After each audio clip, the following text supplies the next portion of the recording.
Que me dé la gloria y procure la unión. Yo quiero una iglesia.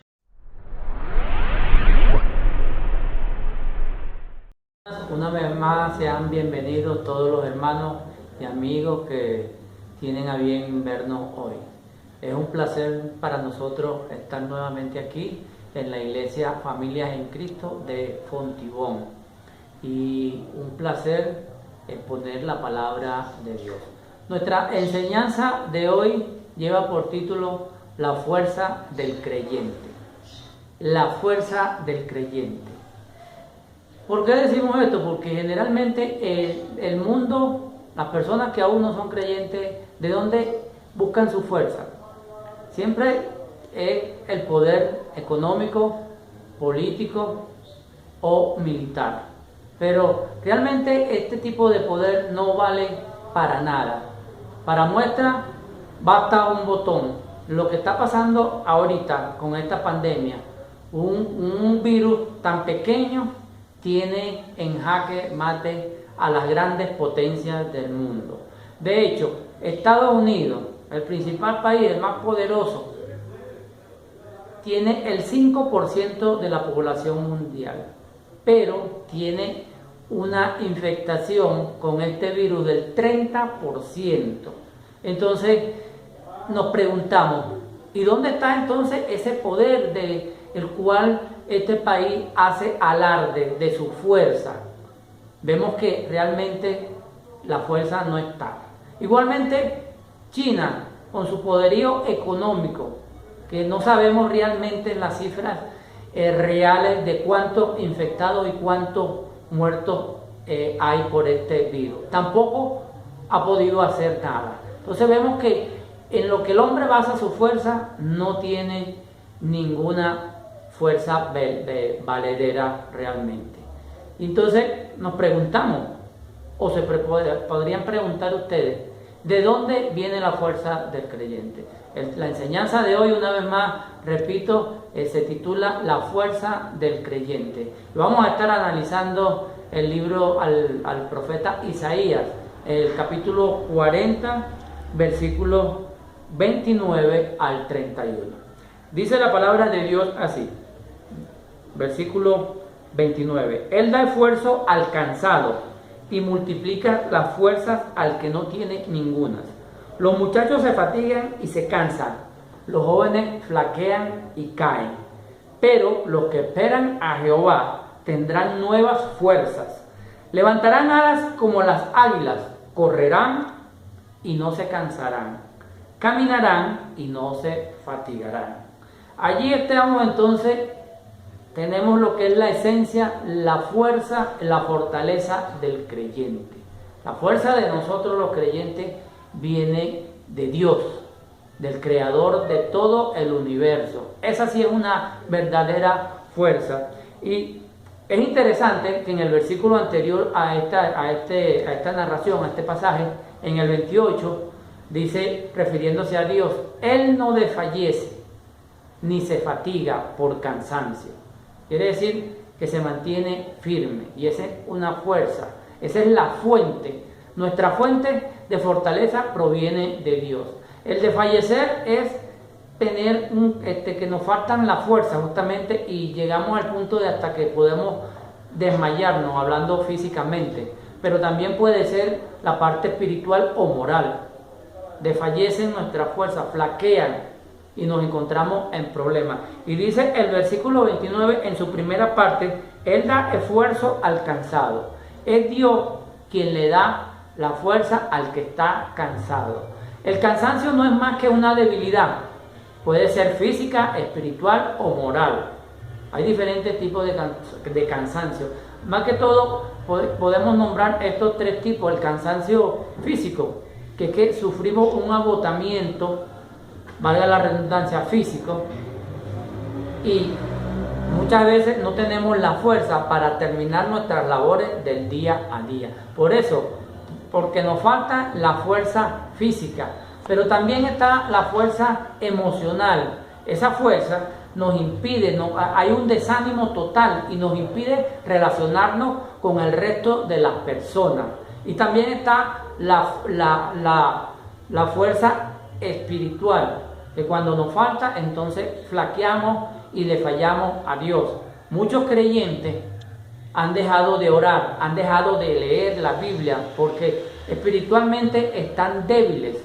Entonces hace falta algo, una fuente que realmente les dé energía. Y eso es lo que está diciendo Isaías aquí, que Dios le da fuerza al que está cansado.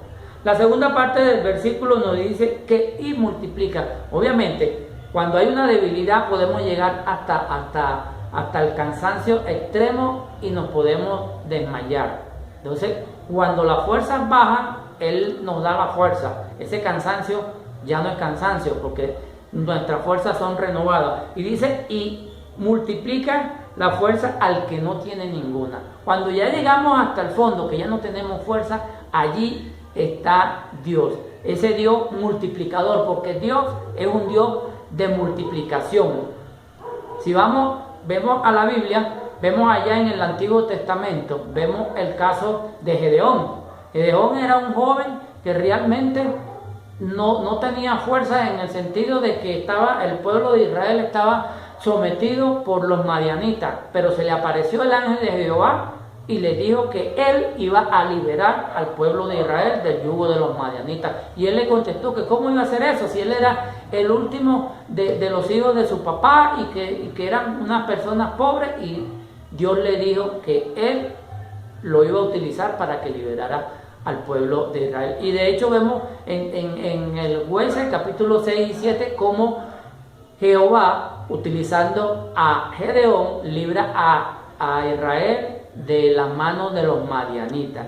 Solamente con 300 personas venció un ejército muy numeroso, a 3 ejércitos, los madianitas, los amalecitas y la gente del norte, que se habían unido para pelear contra el pueblo de Israel. Y Dios le dio la fortaleza a Gedeón para que librara a Israel.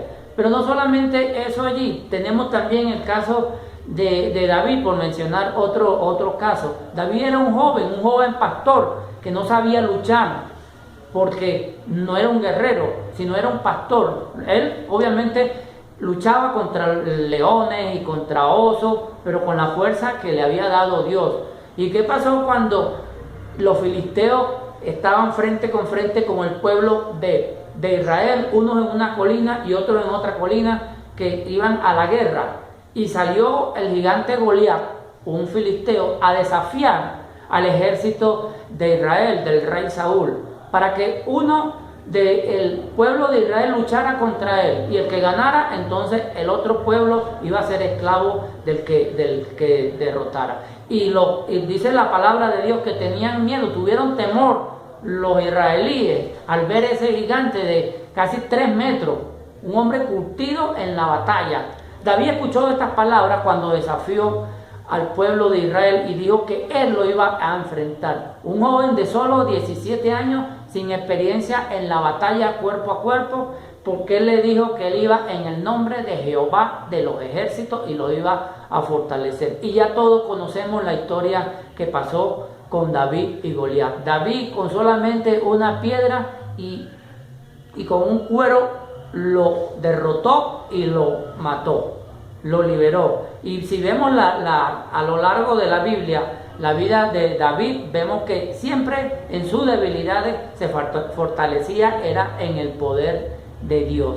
De modo que Dios multiplica nuestra fuerza. En el Nuevo Testamento vemos una multiplicación. Si vamos al Evangelio de Mateo, capítulo 14 y 15, allí vemos 2 multiplicaciones asombrosas, extraordinarias, sobrenatural.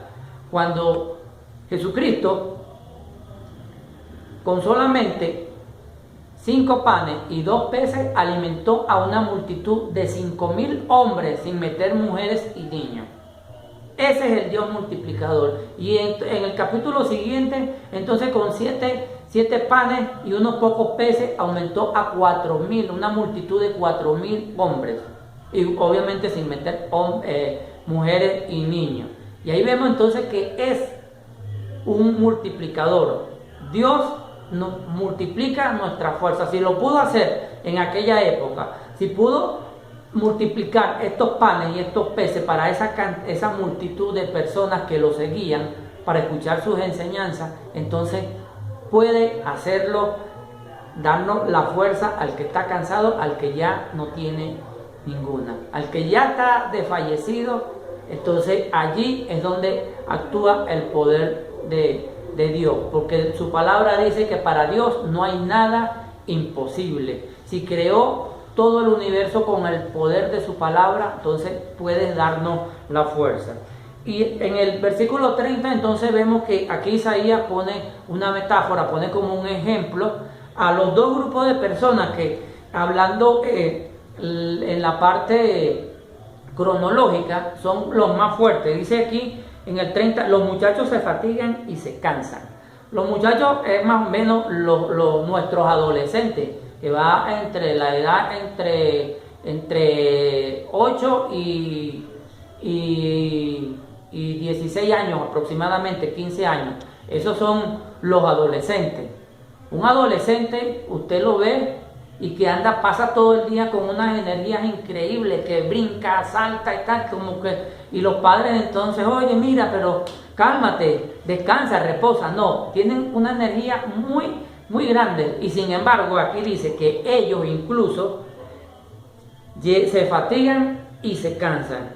Mi hijo Lucas es de ese tipo que pasa todo el día con una energía demasiado, bueno, para gloria de Dios, activo, pero llega un momento en el día en que él está hablando con nosotros y de repente cae como muerto, que Dios lo proteja, cae cansado porque se cansó, y entonces cae dormido, rendido, pero rendido totalmente, que uno lo puede mover y habla con él y no se despierta. Por eso, porque también él, a pesar de ser un muchacho, se cansa y cae.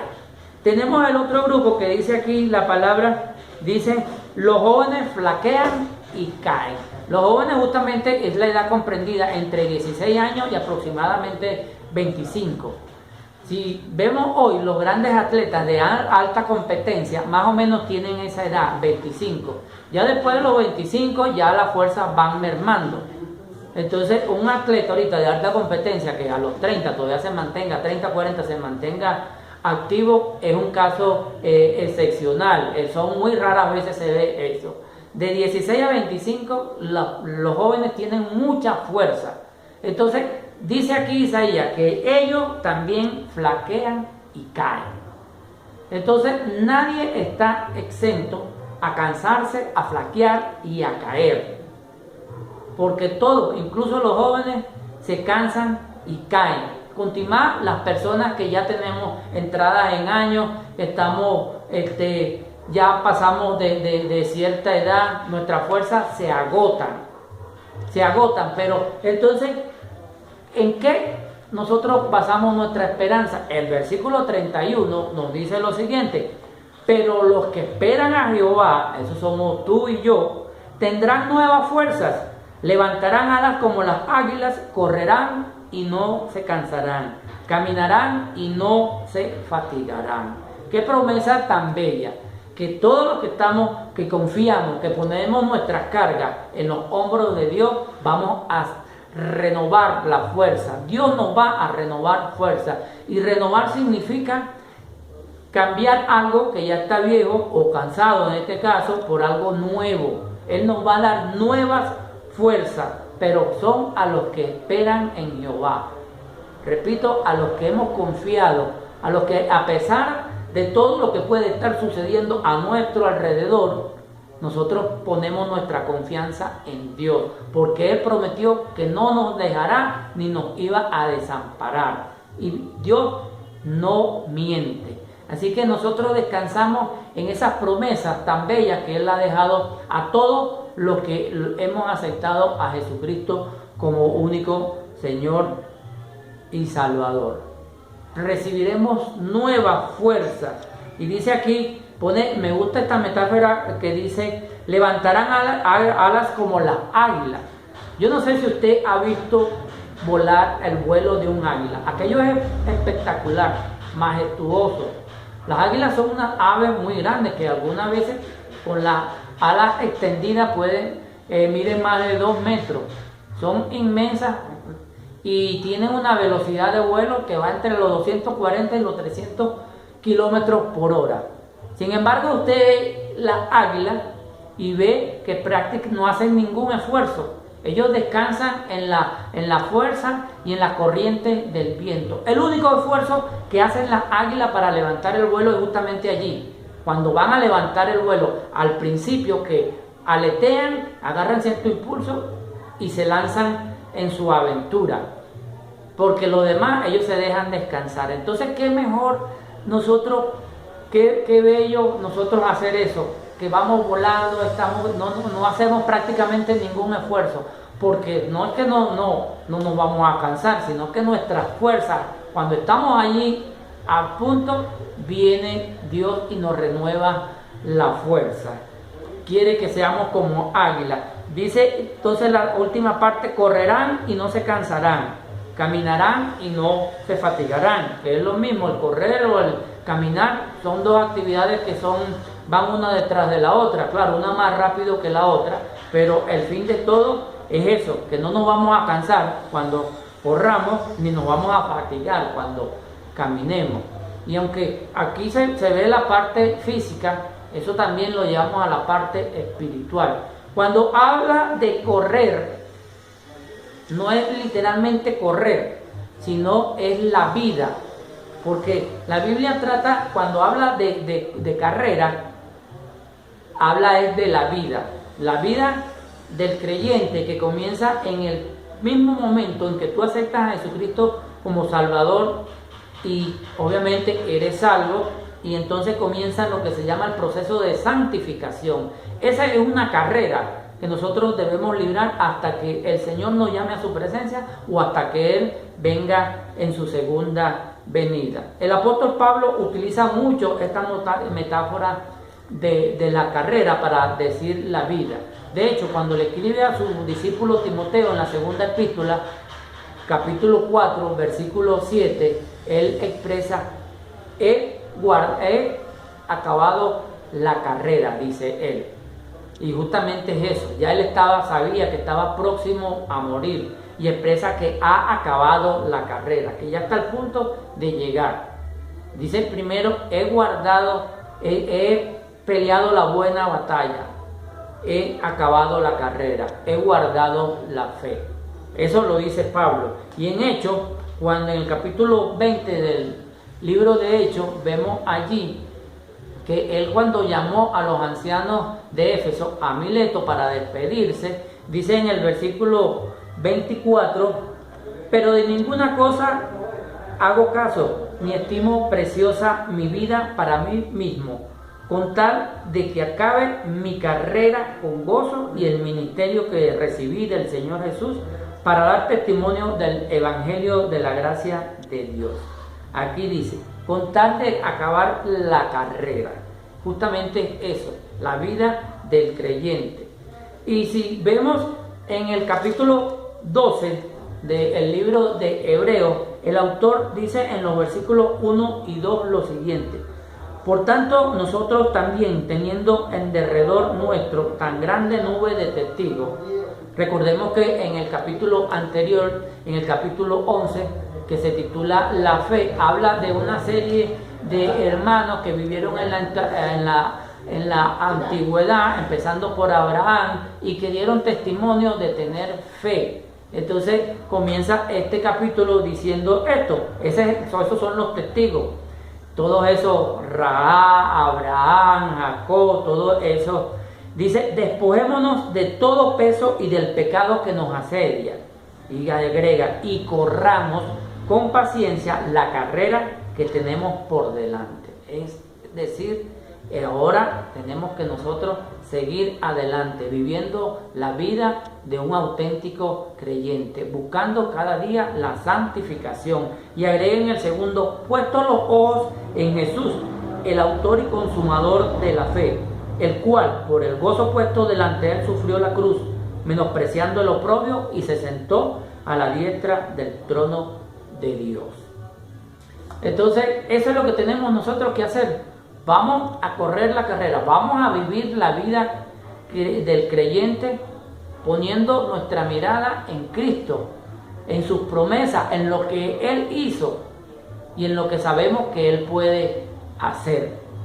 No vamos a estar pendientes de que nos estamos siendo tentados y acechados por el maligno, ni que hay movimientos de tierra, movimientos naturales, que hay esta pandemia, que hay escasez. No, nosotros debemos poner la mirada nuestra en las cosas de arriba, que son las que son eternas, poniendo la mirada en Jesucristo, porque Él sufrió el oprobio por ti y por mí, por amor a nosotros, por amor a la humanidad. En Él es que debemos poner la mirada, y así no vamos a estar cansados, y vamos, como dice Isaías, entonces vamos a correr, vamos a caminar y no nos vamos a cansar y no nos vamos a fatigar. Muchas veces los mismos creyentes han dejado de orar, han dejado de leer la Biblia. ¿Por qué? Porque se sienten cansados por los afanes de la vida, porque trabajan horas extras para poder sostener a la familia. Y sí, la vida es una carrera contra el tiempo, una carrera por conseguir las cosas, y para todos es una carrera. Realmente vivimos en una carrera. ¿Por qué? Porque nos hemos amoldado al mundo, a sus exigencias y a las cosas que dicta el mundo, que sabemos que obviamente está dirigido por Satanás. Pero tú y yo debemos renovar nuestra fuerza en Dios, porque Él es la fuente inagotable de fuerza y de poder. Aunque el mundo se esté cayendo, nosotros debemos estar allí, arraigados a la roca y cimentados en la roca que es Cristo, porque hasta el día de hoy ha tenido cuidado de nosotros, y Él venció en la cruz a Satanás, de manera que nosotros ya tenemos la victoria asegurada. Lo que debemos hacer es esperar y confiar en Dios, que nos va a dar la victoria.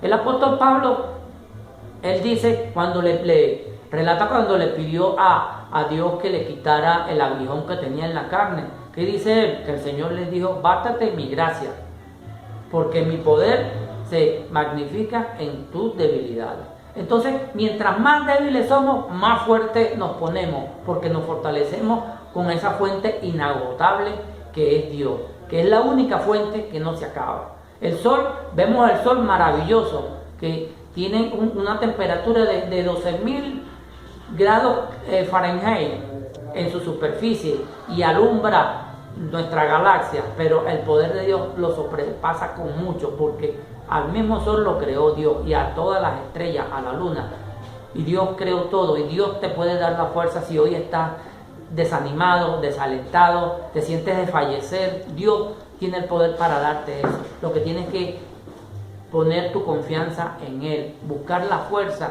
para que seas como esas águilas que vuelan prácticamente sin esfuerzo. No te afanes en las cosas materiales, porque lo principal son las cosas de arriba, las cosas espirituales. Si tú estás confiando en Dios, yo estoy seguro que tú no te vas a cansar. De hecho, hoy temprano estuvimos ayudando a personas necesitadas, llevándole el alimento material y obviamente el físico. Pasamos todo el día ahí, y hoy estamos grabando este mensaje porque nuestras fuerzas fueron renovadas, porque confiamos y descansamos en Dios, que es el único que puede. Entonces yo te pregunto, ¿no quisieras ser como las águilas? ¿No quisieras correr y no fatigarte? ¿No quisieras caminar y no cansarte? Si tu respuesta es positiva, entonces descansa en Dios. Descansa en Dios, porque Dios es la fuente inagotable de poder. Y tú tienes el Espíritu Santo, que es un poder que es mayor que todas las cosas que hay. Y no hay mayor poder que Él. Usa ese poder. Usa ese poder para testificar, porque para eso fue que se nos dejó, para ser testigos de Dios. Y tú, amigo, que aún no tienes este poder, ¿no te gustaría ser así? Ve cómo vuelan las águilas y ve la majestuosidad. Así puedes llegar tú también a ser. Hoy te invito a que aceptes a Jesucristo como tu único Señor y Salvador, y verás las maravillas que Dios hace en tu vida, porque Él es el mismo ayer, hoy mañana y siempre. Y te puede dar ese poder, esas ganas de seguir adelante que tú necesitas y que alcances la vida eterna. Para que corras la carrera de la vida junto al mejor compañero que es Dios. Él siempre está a nuestro lado y Él mora en nosotros a través del Espíritu Santo. Entonces, bendiciones y será hasta la próxima oportunidad.